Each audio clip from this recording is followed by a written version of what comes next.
Welcome back. PayPal is reportedly exploring an option to let U.S. customers trade stocks on their platform, according to sources cited by CNBC. The report also states the payments company hired brokerage industry veteran Rich Hagan to head its Invest at PayPal division. Now, the possible move comes after the company launched cryptocurrency trading for U.S. customers last year. And as we have talked about recently on Boom Bust, retail trading has become very popular as the meme stock movement took off just earlier this year. In fact, Larry Tabb, an analyst with Bloomberg Intelligence, estimates retail investors accounted for 23% of all U.S. trading this year, roughly as big as all hedge funds and mutual funds combined. Now, as the news broke, PayPal's stock was up as much as 4% on Monday before leveling off into Tuesday. For more on this and what's moving markets Tuesday, let's bring in Michelle Schneider. She's a partner and director of trading research and education for MarketGauge.com. Always a pleasure to have you on, Michelle. I want to start with the PayPal situation. As retail investing has become more and more popular, is this a good move for PayPal? Well, definitely. First of all, they have 377 million active users. If you compare that to Robinhood, they have 18 million. So in terms of the whole trend, as you just talked about, retail investors getting more and more involved in the market, PayPal certainly opens up another door. Now, it's going to take a while for that to happen. And as you mentioned, they're already into the crypto space. There's talk that perhaps they'll find some kind of a partner as a broker-dealer.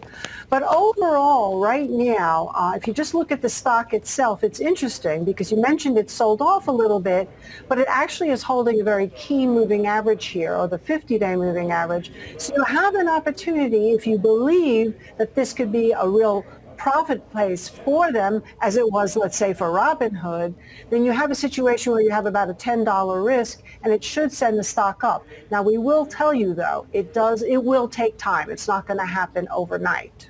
Wow, so PayPal is seeing all of the success that is being had with retail trading, and they're trying to get a piece of the pie there. Now, staying on the topic, we saw that Robinhood stock lost as much as 8% on Monday after the report that PayPal and SEC Chair Gary Gensler are claiming payment for order flow has an inherent conflict of interest. So why is the practice of Robinhood sending orders to wholesale brokers rather than exchanges facing so much criticism, and why is it used to begin with? Well, first of all, to answer your second question first, this is nothing new. Now, in terms of zero commissions, we'll get to that. But I go back a long time in trading when we used to trade on the commodities exchange.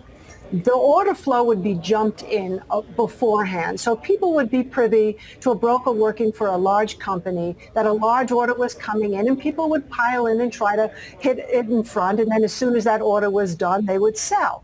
And so if you are an experienced trader, I just really think this is important to get so bogged down into the idea of this high frequency trading and the selling order flow means that you should make some adjustment. If you're a position trader, it really shouldn't make that much difference.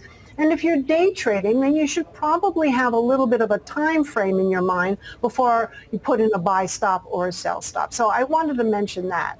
As far as the actual order flow selling of it, Robinhood is definitely not the only company that does that. And in fact, going back to what we just talked about with PayPal, that's also on the table to have zero commission. That's attractive. So there has to be some kind of payoff there. So the fact that Gensler wants to take this on, he's not just taking it on for Robinhood, he'd be taking it on for the entire industry. And that would mean some really big sweeping changes to the whole industry in general. So really, in terms of the retail investor, it's going to come down to, what do you want more? You want zero commission? Or do you know that your order flow is being sold, and that, of course, could actually affect your fill when you put in an order? So it's going to be interesting to see what happens going forward. Well, Michelle, and I just want to follow up on that, because I think, like, I understand completely what you're talking about. This is nothing new. This is kind of the way it works, especially when you're looking at zero commission trades.